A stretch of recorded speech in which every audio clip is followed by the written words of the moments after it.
continuando. Então, o Espírito Santo é o quê? É comparado como um selo. Você ouve o Evangelho e automaticamente o Espírito Santo vem e sela-o. Agora, isto aqui há pano para mangas para falar muita coisa. Há muita gente que fala do batismo do Espírito Santo como experiência posterior à salvação. No entanto, a pregação do Evangelho e o receber Cristo como Senhor e Salvador e o selo do Espírito Santo é simultâneo.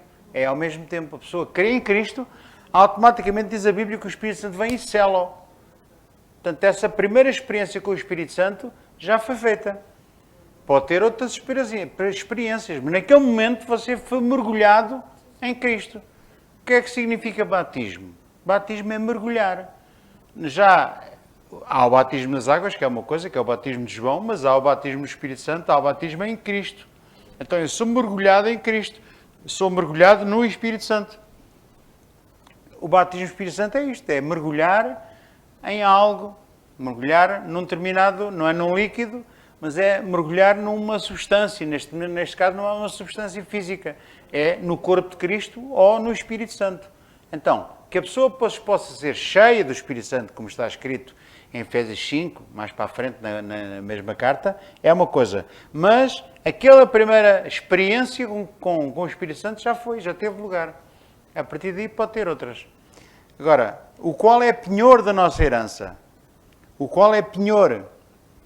O que é um penhor? Um penhor é uma garantia. É uma garantia. Agora repare, para que é que serve este penhor? O qual é penhor da nossa herança? Para a redenção da possessão de Deus para o louvor da sua glória. Mais uma vez, para o louvor da sua glória. Para a redenção da sua possessão. Isto é, Deus escolheu, predestinou. Jesus veio proporcionar que você entrasse neste plano. Redimiu dos seus pecados. Você tornou-se aceitável no amado. Você foi adotado como filho. E agora o Espírito Santo vem, carimbo, selo e garante-lhe a si que ele é o penhor da propriedade de Deus. Quer dizer, quando Jesus nos vier buscar, esta propriedade não vai ficar aqui esquecida. Vocês estão a entender? Esta propriedade não vai ficar aqui. Deus não deixa a sua propriedade por mãos alheias. Não, Ele vem buscá-la, senhora. Você é de Cristo. Você é de Deus. Você é propriedade exclusiva de Deus. Deus não abandona a sua propriedade. Isso é que era bom. Então Ele planeou um povo para estar com Ele, para viver eternamente com Ele, e agora ia abandoná-lo. Não, Deus não abandona nunca. Aquilo que Ele promete, Ele nunca falha, Ele cumpre sempre. Portanto, esta é uma garantia que eu tenho. Porque há pessoas que têm medo de perder a salvação, têm medo de, às vezes, vêm conversas e ouvem coisas estranhíssimas. Eu já ouvi dizer que todos nascem, quando nascem, o nosso nome é escrito no livro da vida, mas se as pessoas se portam mal, Deus vai a riscos do livro da vida. Eu, quando ouvi aquilo, pus as mãos na cabeça, por isso é que eu já não tenho cabelo aqui. Tantas vezes pus assim a mão, que a testa ficou maior, o cabelo desapareceu. É sério, é de bradar aos céus coisas que se falam para aí, que as pessoas não têm mínima noção do que é o plano da salvação, do que é o plano que Deus já fez para a sua igreja. Não tem noção, não tem revelação. Isto é importante, porque nós lidamos com isto todos os dias. Nós vivemos por causa disto. Eu, se venho à igreja, é por causa disto. Se eu pego ali no piano e ponho-me a louvar a Deus, é por causa disto. É para a honra e glória do seu nome, para o louvor da sua glória. Nós que estamos no louvor, a pessoa tem que ter uma revelação enorme, fresca, forte, acerca daquilo que Cristo fez por nós na cruz do Calvário. Senão não faz sentido estarmos aqui a olhar uns para os outros. Valia mais estar em casa, no quentinho. Não é? Olha, eu levantar-me todos os domingos cedíssimo para vir para aqui. Ainda venho assim com o olho aberto e o meio fechado. Qual é o motivo que me traz aqui? É só para ver o João? Não, eu já disse que eu não tenho compromissos com homens. Não tenho compromissos com homens, tenho compromissos com Deus. Não ando atrás de homens, ando atrás de Deus. E Deus está em toda a parte. E agora? Agora, se eu estou numa igreja onde estão vocês também, e onde podiam estar outras pessoas, é porque eu sei que esse é plano de Deus. E como é plano de Deus, eu entro no plano de Deus. Deus planeou, Deus, Jesus na cruz proporcionou que isso acontecesse. fez-me agradável, fez-me aceitável e o Espírito Santo selou-me. Então, eu aceito o plano de Deus, entro em linha com o plano de Deus e eis-me aqui, para a honra e glória do Senhor. Amém? É importante que a gente saiba estas coisas firmes.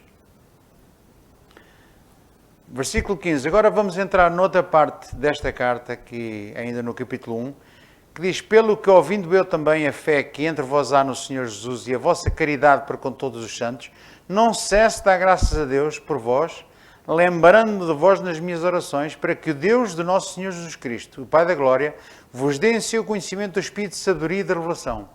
Irmãos, o apóstolo Paulo, depois de nos mostrar o plano de Deus o Pai, a execução do ministério de Cristo aqui na terra e o selo do Espírito Santo, agora ora, e ele entra numa oração, para mim é das orações, todas as orações são poderosas, não há uma oração mais poderosa que outra.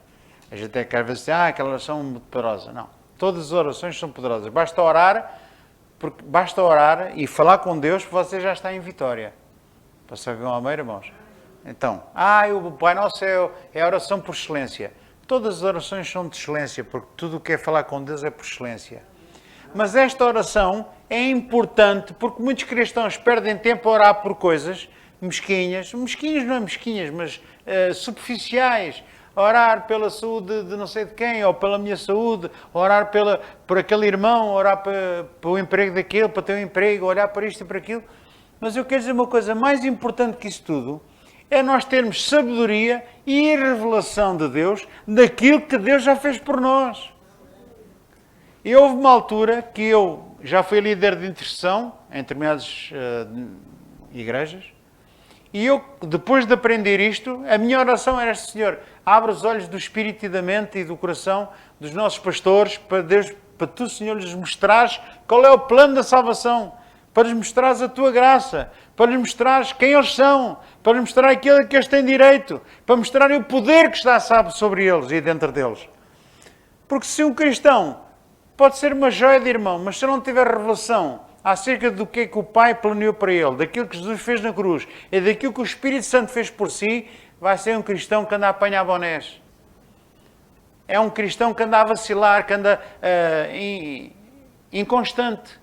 É um cristão que não tem a certeza de nada. Eu queria só, por favor, fazer uma curva ao lado de 2 de Pedro 1,10. Antes de avançar.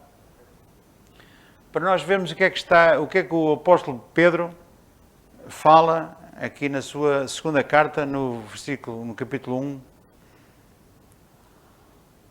Nem o Pedro sabia que isto era o capítulo 1. Ele escreveu e alguém dividiu, não é? Mas, 2 de Pedro, eu nem abri aqui só para ler aqui na tela. 2 de Pedro 1,10. Já está? É isso. Portanto, irmãos, pode ler na tela ou na sua Bíblia. Portanto, irmãos, procurai fazer cada vez mais firme o quê? A vossa vocação e eleição. Porque fazendo isto, nunca mais tropeçareis. O apóstolo Pedro está a dizer a si e a mim, para você fazer cada vez mais firme a sua vocação. O que é a sua vocação, pastor? É a sua chamada para a salvação. Qual é a chamada que você... Toda a gente tem uma chamada. Qual é a sua chamada? É que Deus o chamou para ser um filho, Deus o chamou para ser igreja, Deus o chamou para ser um eleito, Deus o chamou para ser um predestinado e ser conforme a imagem do seu Filho, Jesus. Foi para isso que Deus o chamou. Num determinado lugar, é um slogan enorme: predestinados para vencer. E eu perguntei ao indivíduo que trazia assim na camisola: predestinados. E eu assim: olha lá, tu foste predestinado? Pô, foi. Para quê? Para vencer? Ok. Uma pessoa que me responde assim, vê-se logo que ele não sabe o que é que anda a fazer aqui. Anda a apanhar bonés, anda a ver os elétricos. Eu fui predestinado. Para que é que Deus nos predestinou, irmãos? Para termos uma casa boa, um carro novo, daqueles que agora de novas tecnologias que estão 9 milhões. Foi para isso que Deus o predestinou. Para ter um negócio, ganhar milhares e milhares de euros e ter uma casa no campo e uma herdade e cavalos. Foi para isso que Deus o chamou. Para ter um barco, para ter uma vida maravilhosa, andar sempre em hotéis 5 estrelas e ir nos cruzeiros nas férias. Ainda é de ir também. Caramba. Num cruzeirozito, não? Devemos de ir num cruzeiro, não. Mas não foi para isto que Deus nos chamou. Os irmãos estão a entender? Estas pregações não fazem muitos amigos. Há sempre quem não gosta de ouvir isto. Mas tem que ouvir porque é a palavra da verdade. E em quem vocês creem na palavra da verdade, o Espírito Santo sela. Confirma. É Ele que confirma, não sou eu. É o Espírito Santo. Ok?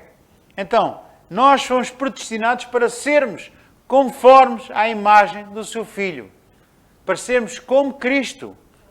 Amém? Nesta própria carta, nós iremos ver no capítulo 4, não hoje, não vai dar tempo, mas no capítulo 4 diz lá que Deus deu uns para apóstolos, outros para profetas, outros para evangelistas, outros para pastores e doutores, ou mestres, querendo o aperfeiçoamento dos santos para que todos cheguemos à estatura varonil de Cristo, para que não sejamos mais meninos inconstantes.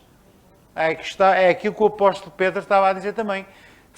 Irmãos, procurai com diligência fazer cada vez mais firmes a vossa vocação. Isto é, saberem qual é o plano de Deus e porque é que Deus vos chamou e quais são agora as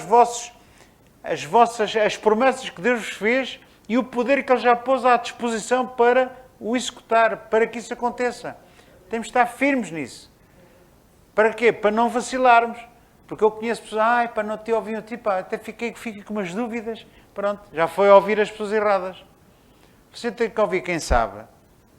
Nós aprendemos uns com os outros. E ouvir um que sabe mais que você, de preferência, para lhe ensinar alguma coisa, porque senão não vale a pena.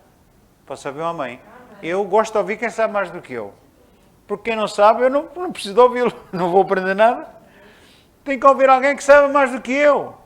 Alguém que estude, que leia, que se interesse, que tenha a revelação. Porque é com estas revelações que nós temos e quando os transmitirmos que nós crescemos. E crescemos até chegar à estatura varonil de Cristo. Para sermos firmes, para sermos perfeitos em unidade.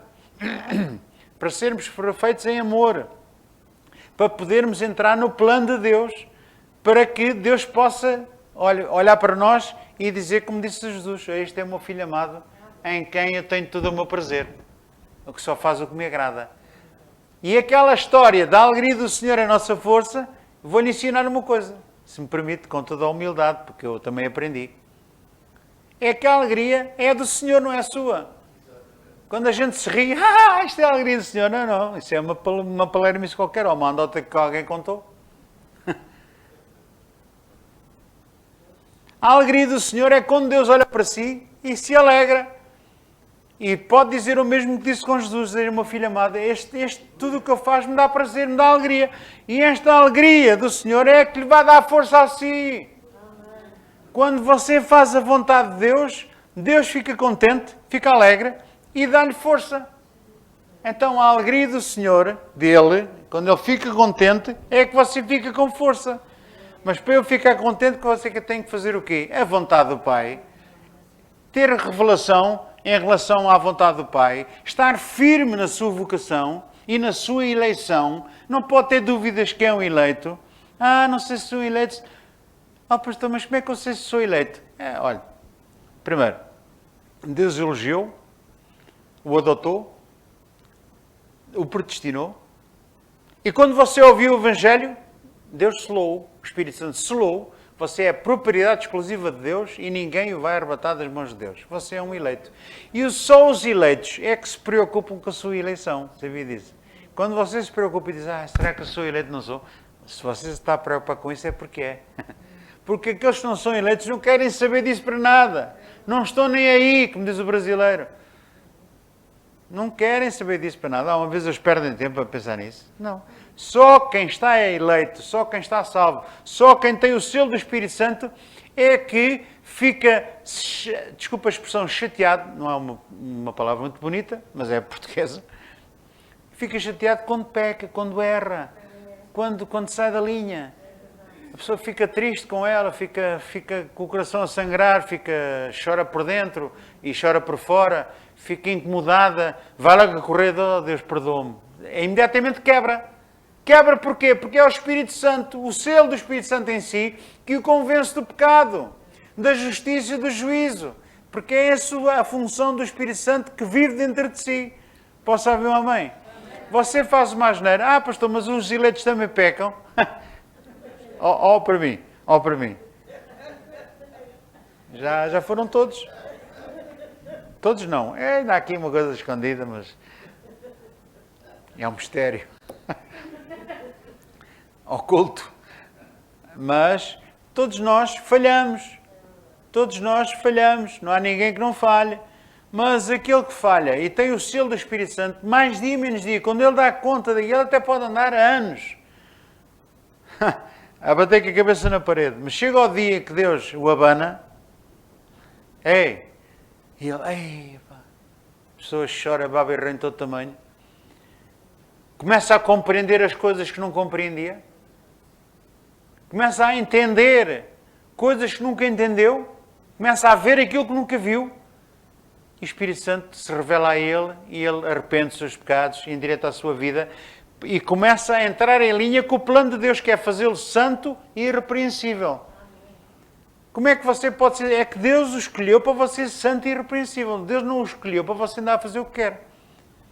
Se uma pessoa que diz que está salva e continua a fazer o que quer, e continua a fazer a vida que quer e continua nos maus caminhos, eu duvido muito que essa pessoa esteja salva, não é? Duvido. A pessoa pode vir à igreja, até pode ter recebido Jesus, só que a salvação não é uma escolha minha. A gente às vezes tem a ideia errada, aquela pessoa confessou Jesus como Senhor e Salvador. Isso até um burro pode confessar, um papagaio pode fazer a oração da salvação. E pode cantar louvores. Só que aqueles louvores não passam do teto. São do papagaio, não é? Agora, a salvação não está na minha decisão. Por isso é que alguns dizem que podem perder a salvação, e podem. Se a escolha foi dele, ele pode perder. Agora, quando a escolha é de Deus, não pode perder uma coisa que não é sua. Posso ouvir um amém? Então, é tão simples como isto. Não é você que decide receber Jesus. Não é você que faz um favor a Deus recebendo Jesus Cristo. Não, Deus já o escolheu. E no momento em que você é iluminado pelo Espírito e é chamado por Deus, você acorda. Ei pá, o que é que eu fiz, pá? Ei, pá.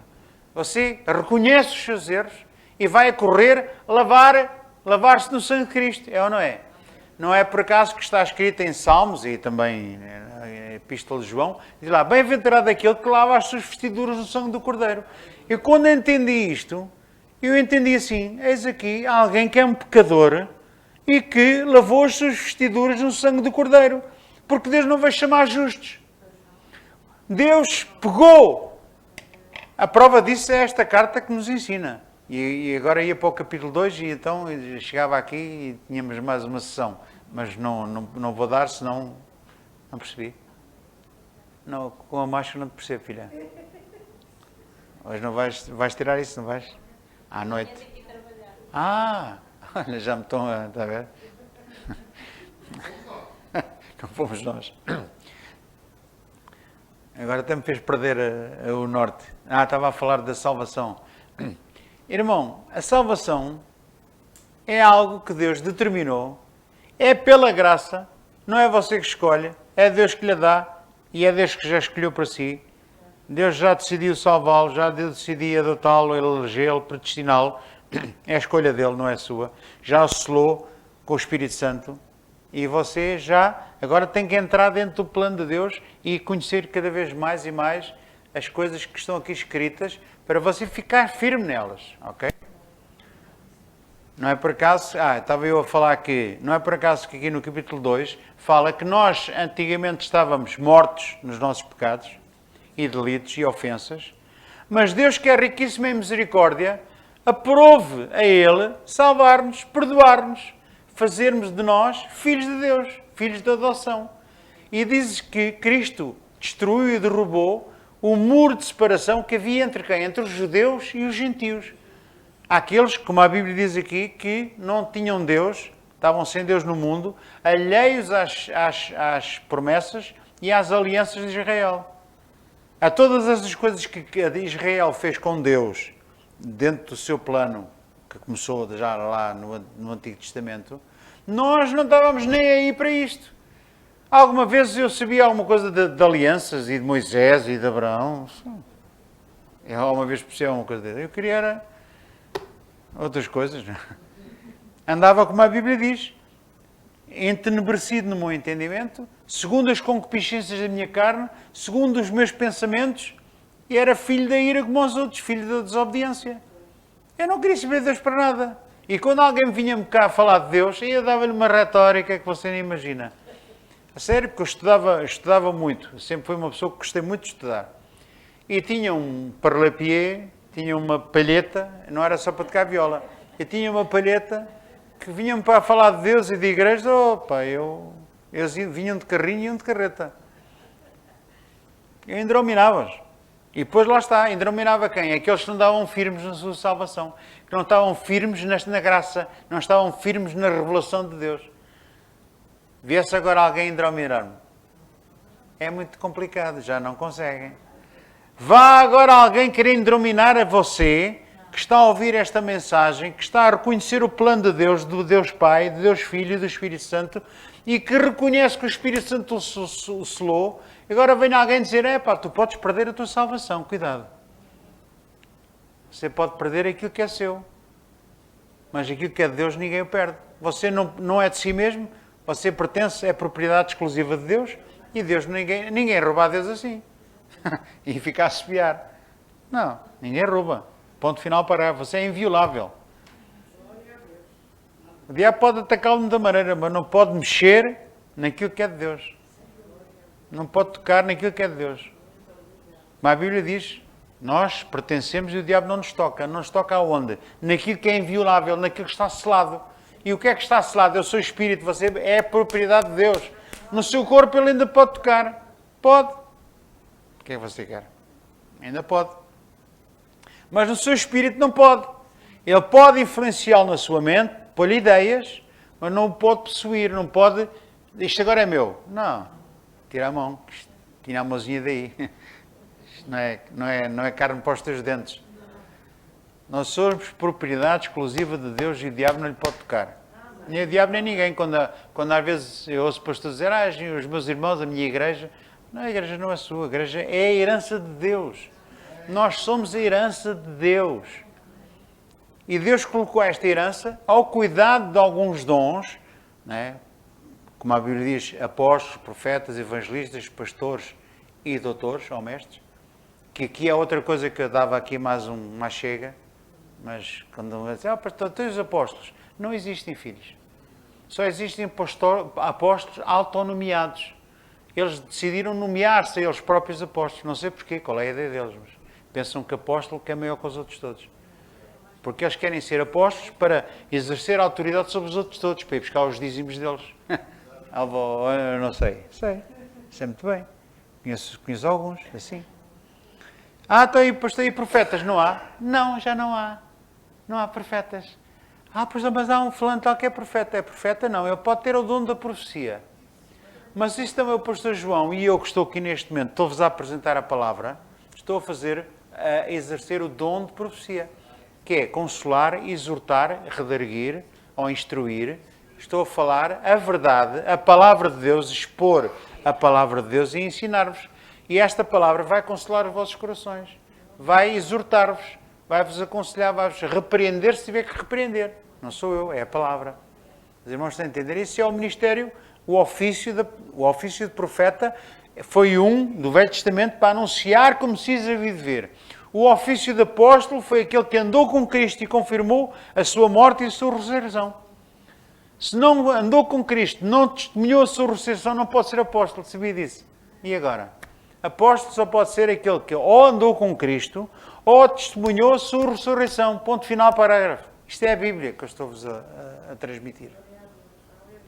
O apóstolo Paulo, por exemplo, nunca andou com Cristo, mas testemunhou a sua ressurreição. Isto é, testemunhou o Cristo ressurreto. O Cristo ressurreto apareceu-lhe. Tanto assim que depois dele ter caído e ter aberto os olhos, ele começou a pregar e dizer, a primeira coisa que ele disse foi, Cristo é o Filho de Deus. Ele diz que demonstrou e provou. E não deve ter sido fácil, porque demonstrar e provar que Cristo é o Filho de Deus exige muita bagagem, muito estudo, muitas pestanas queimadas, muitas horas. Isto não pode ser uma coisa que a gente vá aqui, como eu conheço alguns, Conheço alguns que vão lá aos cardápios deles, às mensagens que já pregaram há 20 anos, e pega, hoje vou pregar isto e tal. E vai para ali e aquilo é palha seca. E as ovelhas não gostam de palha seca. Por isso é que as ovelhas chegam a um ponto, andam ali por respeito durante um tempo, mas chegam um dia que ouvem um homem a pregar pasto fresco, comida fresca, sim, é isto que eu quero, e vão procurar onde está o pasto fresco e as águas tranquilas e correntes. Não são enganados. As ovelhas de Cristo não são enganadas. Porque a Bíblia diz que as ovelhas de Cristo ouvem a voz de Cristo e o seguem. A voz do estranho não seguem, fogem dele. Estão a entender? Então, a mensagem tem que ser pregada, a palavra tem que ser pregada, tem que ser uma palavra fresca, com revelação, com sabedoria do Espírito Santo. Tem que ser o Espírito Santo a fazer isto, se não for, não há ninguém assim tão inteligente que entenda isto. Até porque a Bíblia diz que Deus nos chamou muitos poderosos e inteligentes e sábios deste mundo. Diz que chamou as coisas loucas para confundir as sábias. E chamou as fracas para confundir as fortes. Então não se peguem em pessoas que não valem nada. Pessoas que elas próprias sabem que não valem nada. E Deus consegue fazer alguma coisa com elas. Porque elas não têm mania. Condição sine qua non é esta. Não ter a mania. Reconhecer que Cristo é o Senhor. Que Ele é soberano. A sua vontade é irreversível, que a sua vontade é perfeita, boa e agradável, que aquilo que Deus planeia e que executa é inviolável, não volta atrás e vai-se cumprir tudo. E essa é a âncora que nos agarra e a certeza que nos agarra em dias de tempestade e de dúvida. As dúvidas vêm. Não é por acaso, neste livro, o capítulo 6 é dedicado à batalha espiritual. Lá chegaremos, se Deus assim permitir. Não é por acaso que o Espírito Santo dedica um capítulo inteiro a mostrar-nos que nós estamos no meio de uma batalha, numa guerra. E claro que isto não é para aqueles que dizem que o diabo não existe. Para eles não há guerra, eles estão sempre em festa. Para eles é dia santo todos os dias, não é? É patrão fora, dia santo da loja. Não está lá o patrão também? O patrão é Deus, não é? Não está lá o patrão? Então, nós estamos numa batalha. O diabo... O alvo do diabo não é pelo doente. Há pessoas que pensam que as armas que o diabo tem de pôr uma pessoa doente, o Satanás, realmente a Bíblia diz que fala em espíritos de enfermidade. É um facto. Não estou a dizer que Deus permite às vezes que as pessoas fiquem doentes, mas não é Deus que as faz adoecer. Ok? Mas Deus permite que a doença realmente entre no corpo da pessoa. E Ele permite isso. Permite. Porquê? Era outra pregação. Mas Ele permite. Ele permite muita coisa má acontecer na nossa vida. Tudo tem um propósito. Cada um depois já descobrir o seu propósito também. Mas uma coisa é certa. O alvo número 1 do diabo não é divórcios, não é desastres, não é bancarrota, não é tirar-lhe dinheiro, não é problemas na sua família. Esse não é o alvo número 1 do diabo. O alvo número 1 do diabo é tentar roubar aquilo tudo que eu tive a ensinar. É tirar-lhe da sua cabeça que você é um eleito, que você é um predestinado, que você é adotado por Deus, que você tem o selo do Espírito Santo. No dia em que o diabo conseguir pôr-lhe dúvidas na mente, a pessoa fica abananada. As boas notícias é que, se você é um eleito, predestinado e adotado por Deus e selado pelo Espírito Santo, Deus vai elucidá-lo, vai-lhe ensinar, Deus vai convencê-lo da verdade. Porque a verdade é imutável, Deus não muda. Amém? Portanto, essas são as boas notícias. Portanto, é motivo para nós louvarmos a Deus. Amém?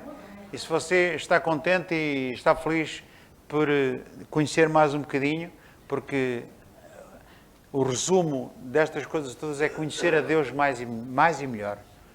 A nossa vida aqui na Terra tem um propósito e na eternidade é outro. É mesmo. Continuar a conhecer Deus melhor e mais. O pleno conhecimento dele e da sua vontade. Posso ser bom, amém? E pronto, termino aqui. Deixe-me só fazer uma oração. Quer ficar de pé comigo? Quer ficar sentado? Como quiser. Ó Pai Santo e amado, obrigado por nos revelares coisas aos teus filhos, aos teus pequeninos, Senhor. Coisas que tu não revelaste a toda a gente. Principalmente aos grandes e poderosos e aqueles que acham que são alguma coisa. Mas aqueles que reconhecem que, como aquele publicano, batia com a mão no peito e dizia: Senhor, tem misericórdia de mim. que nem coragem tinha de levantar a sua cabeça para ti, para o céu. É esses, Senhor, tu te revelas. É esses que tu justificas, Senhor. É esses que tu os eleges, tu escolhes, tu adotas e os recebes como agradáveis no amado, em Cristo. Obrigado pelo teu plano sublime, maravilhoso, que tu propuseste no teu coração em relação à Igreja, em relação aos gentios, nós que não éramos nada, não pertencíamos a ti, não tínhamos nada a ver com Israel, nem com as promessas, nem com as alianças. Hoje estamos aqui e podemos te chamar de Pai. Tu és o nosso Deus e nós somos o teu povo. Obrigado, Pai. Obrigado. Bendito és tu, Senhor, por tudo sempre, por séculos e séculos, pela eternidade fora. E obrigado por esta grande oportunidade que tu nos deste, Senhor.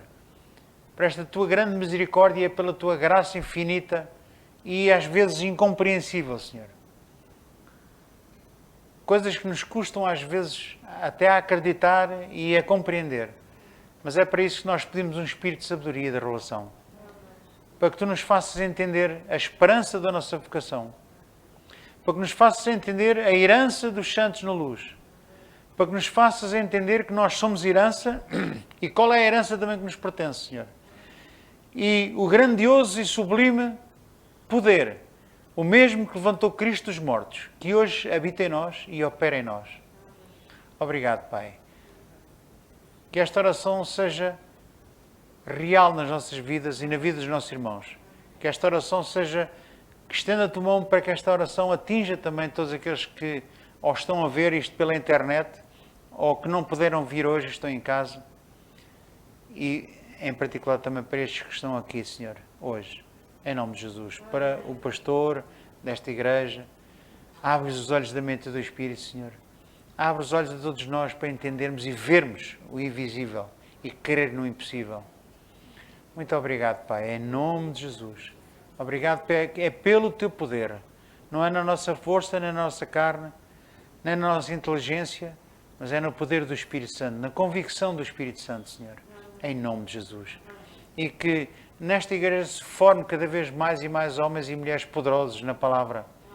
Homens e mulheres da palavra, homens e mulheres firmes na sua vocação e na sua eleição, para que não sejam mais inconstantes, para que não sejam mais meninos que andam de um lado para o outro, levados em roda por doutrinas falsas, de homens que enganam astuciosamente, Senhor. Faz que todo este povo cresça e seja cada vez mais parecido com Cristo, em nome de Jesus. Foi para isso que nos predestinaste, nos escolheste e chamaste para o teu reino. Obrigado, Pai. A ti, Senhor, por todos os séculos, toda a honra e toda a glória, em nome de Jesus. Amém e amém.